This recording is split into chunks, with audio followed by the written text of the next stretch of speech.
Hello, everyone. I'm Kandice Lewis-Wilson from the Center for Public Impact. CPI works to reimagine government so that it truly works for everyone, putting people and communities at the heart of decision making. And hi, I'm Pamela Zaballa. I'm the CEO of No More, and No More works preventing gender-based violence around the world. Love it. So we thought we'd take this time to talk together, not in a formal interview style, but as a conversation between partners and now friends about why this broadcast means so much to us, our organizations, and to each other personally. Thank you for, partnering and doing all the great work that you do. And I think we should start there. Why is it important to celebrate a day like this, the elimination of violence against women? Why do we think it's relevant? I'll pass that to you first. Yeah. So, just thinking about the many conversations that I've had with folks over the last few days throughout ANGA, throughout Climate Week, I think what I've heard is that, the work is not done. There's so many important initiatives happening. There's so many things happening across the world. But what we know is that there's still evidence of violence happening through technology, through our legal system, through our child support system. And what I've also seen is that what we're learning about here lately is the importance of the survivor voice. So to keep escalating the voice of the survivor, to keep making sure that their voices are at the center of what we do. And so as long as there are survivors, there's that need to escalate that voice and to need to make sure that we are centering all of our work through that lens. I love that you talk about survivors being at the center. I think that's really important for the importance of marking a day like today.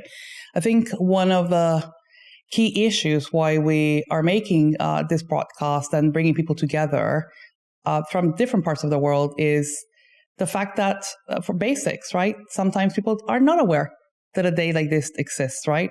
It's such a pervasive issue. It affects, a third of the women around the world and men at large numbers.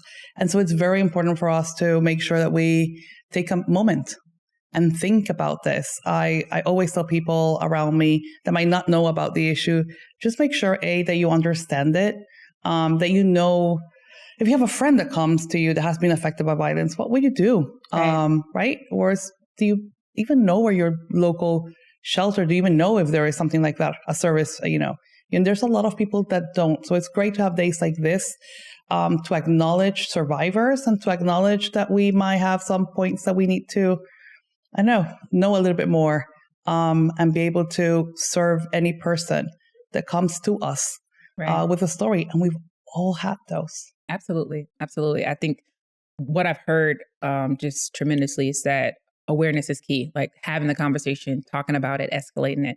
And these topics are unfortunately so taboo that they're the thing that gets swept under the rug, right? It's the thing that people don't want to talk about. But I think starting here in these conversations to say, this is happening.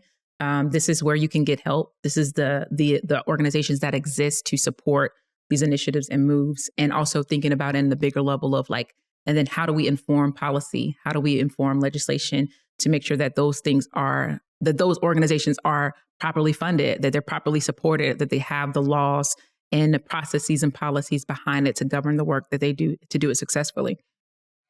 Kandice, we have a lot of challenges in this space. And I want to ask you, if this isn't, possible or an easy question, which one of them troubles you a lot? An issue that we as practitioners, people seeing us, where do you think that one of the main challenge to move this agenda forward really lies in? That's a big question. I think the thing that challenges me the most and that I hear is the disconnection in the systems. I think, you see people there's some people that will go to help to their church. There's some people that will go to the hospital. Mm-hmm. There's some people that's going to go to the police. There's some people that's going to go to their school nurse, right? And what I've learned is that none of those systems talk to each other efficiently or effectively. And so what happens is that we miss the opportunity to properly support something or someone because it gets stuck in the system. And what I would love to see is a more collaborative effort of how we actually do this, right? Because the school nurse is not up to date on the child violence laws and policies in their system. They're educated and informed on how to nurse in a school system. And so if that person doesn't know what tools and resources are available for them, and there's no connection to the proper agencies, oftentimes we see that young person fall in the crack. Mm-hmm. When the person that is abused in their home goes to their church leader, that church leader doesn't know what nonprofit organizations or what legal aid systems they can go to in their community, again, another person falls in the gap. So I don't want to say that these things are not happening, that people are not helping, because there's help all around, but the help is not connected. And so what happens is we get a stopgate in actual support and actual like services for survivors, because these systems don't talk. And so one person might get stuck in that system and they never get the true help that they need, or they get one lens of help, but there's so many other layers of support that is needed that doesn't happen because the system doesn't talk to each other. So I have to say that my challenge is very similar to yours. It goes exactly on the same line, which is the lack of collaboration. Mm-hmm. We see governments, especially during these days or at other moments, making commitments, right, without structures that are just not changing. Government departments that are not talking to each other, money that is being given by one and by another without any kind of cohesive approach. The countries that have been the most successful in transforming their violence against women responses have been the ones that actually have whole government approaches, not only in paper, because sometimes, it does mention different government departments, but actually the ones that really work together. I think countries that have been successful might even have a ministerial meeting every month to just check up on the follow-ups for their violence against women and girls agenda. So I think the disconnection starts at the most senior levels, and then it kind of goes down all the way to, as you said, frontline services. And at the end, what we have is a response to survivors that is poor. Absolutely. I know there's a stat that we, quote about in the U.S., somebody getting only $100 if we kind of break up and all the government assistance. Right. How much does a survivor really cost? So this lack of collaboration at the highest levels is costly to society, and most importantly, to survivors of domestic and sexual violence. Absolutely. Someone, I think it's Rosie Odago, says this, and she said, the policy is only as good as the pen and paper that it's written on, right? Without proper implementation. And I think we see that because even here in the United States, we have a national action plan that's never been implemented, right? And so you see that in multiple different countries, not just here in the US, that the work is done, but there's also critique about were the right people at the tables, right? Because oftentimes these other parts of this system, right, nobody wants to be told what to do. So it's one part of the system comes up and says, okay, here's our plan. And then we just distribute it out to everybody and say, here's what we're going to do. So you don't get the buy-in, you don't get the investment. It's not survivor informed. So it's like you said, it's just pen to paper, but it doesn't actually operationalize to anything because people weren't involved in that process. People were not aware of the process. And then it's just a matter of, okay, here's what everybody's going to do. And then it's a grand reveal of this plan. And then 10 years later, nothing happens. So I totally agree with what you said.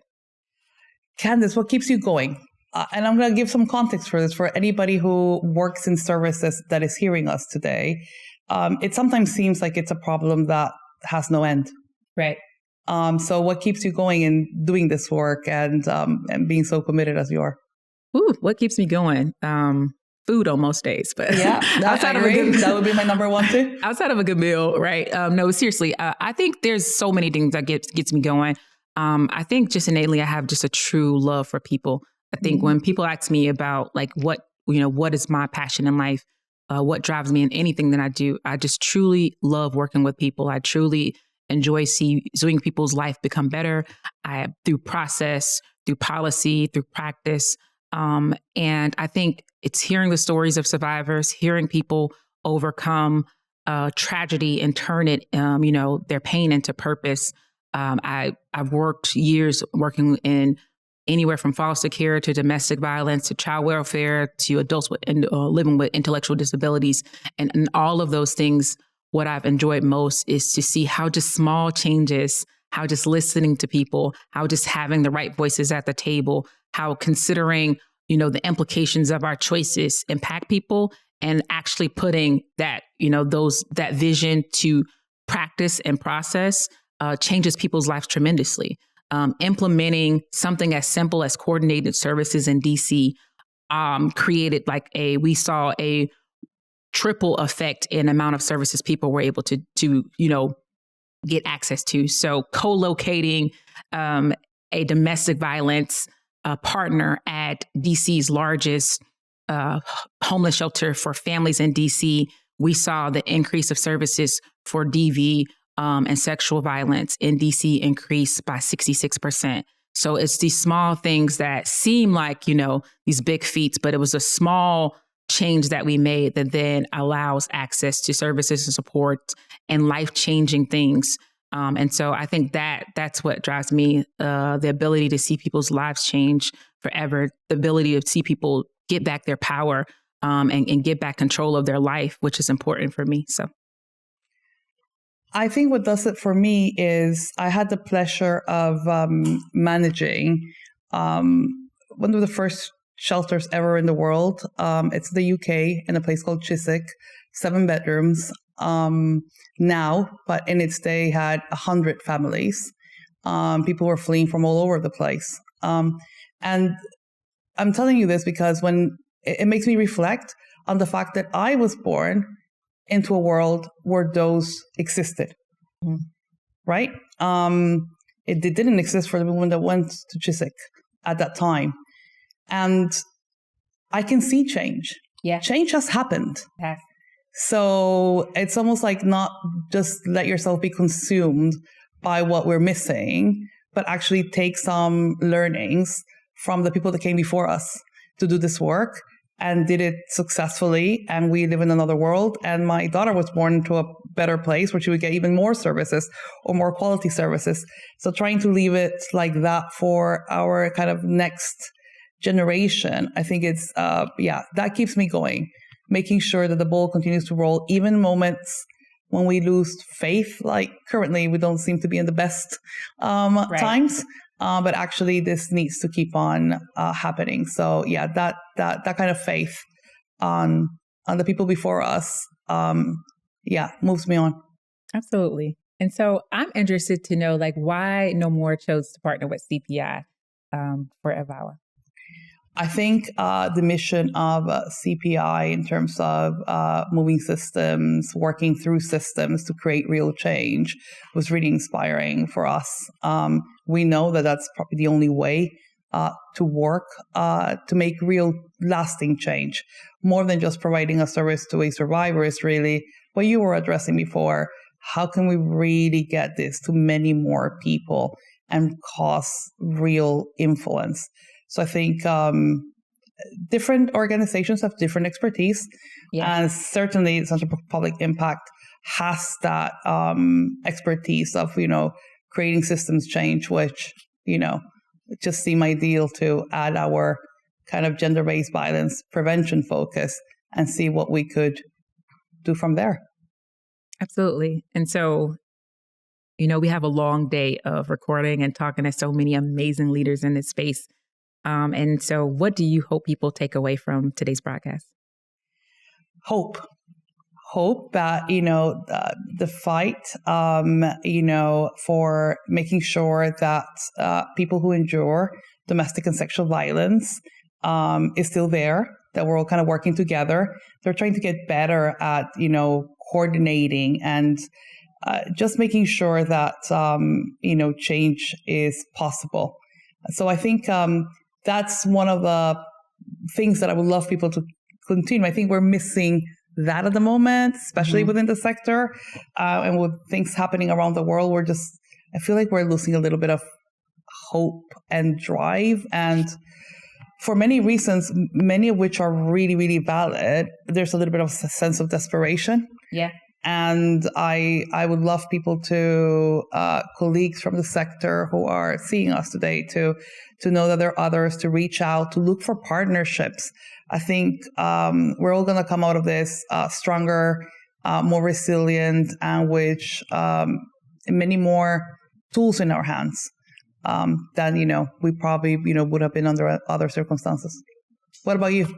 Yeah. So as you were talking, I was thinking about a value section that we just did at one of our team offsites, and we talked about courage and curiosity. And I, coming from being an African American woman, being a Black American woman, my life has been deeply rooted in hope for change, hope for difference in our life. And I I would say that in my experience, my community is not without hope. But what I would like to see is the curiosity to then take that hope to listen and get educated and be more informed, to then change that to something different, and the courage to work in a system right now that feels really difficult, that feels really foreign, to be bold, to think outside of the box, to think outside of the lines, to say that I can be curious, I can be more informed, I can be better educated, and I can be courageous, I can be bold, I can move in a system that may not be working in my benefit right now, or may not seem or look like what I want it to look like, but I still have that curiosity and courage to move forward, to do bold things, to think outside of the box, to go against what seems like the normal, to do good work and make an impactful change. So if I could add on, because I definitely believe hope is necessary, but I would add that I would love to see people be curious about what we're talking about, to become better educated and become better informed, but also be courageous in their efforts to make that difference as well. If you could ask viewers to do just one thing after watching this, what would it be? First, I would say to be informed of issues regarding gender-based violence. That's always really important when you want to know or have a reason to help and get engaged. But the second bit is the most important thing that we're doing today is we're putting a fund together for organizations who have had a real hard time throughout the US, especially because some of their funding has been lost for support. So for some really incredible frontline provision that we know is missing. So I would tell everybody who can help, it doesn't matter how much or how little you can, to please look at our website, nomore.org, and we will be, giving details of how to support and organizations that will be assisted within that. Awesome. And I would say that I would just advise people to get educated about the public policy in their communities, in their cities, their states, their countries around gender-based violence, and look into ways that they can help and support. So Pamela, we thank you so much. We thank No More for partnering with us to be a part of this important conversation. And thank you for being here today. Thank you.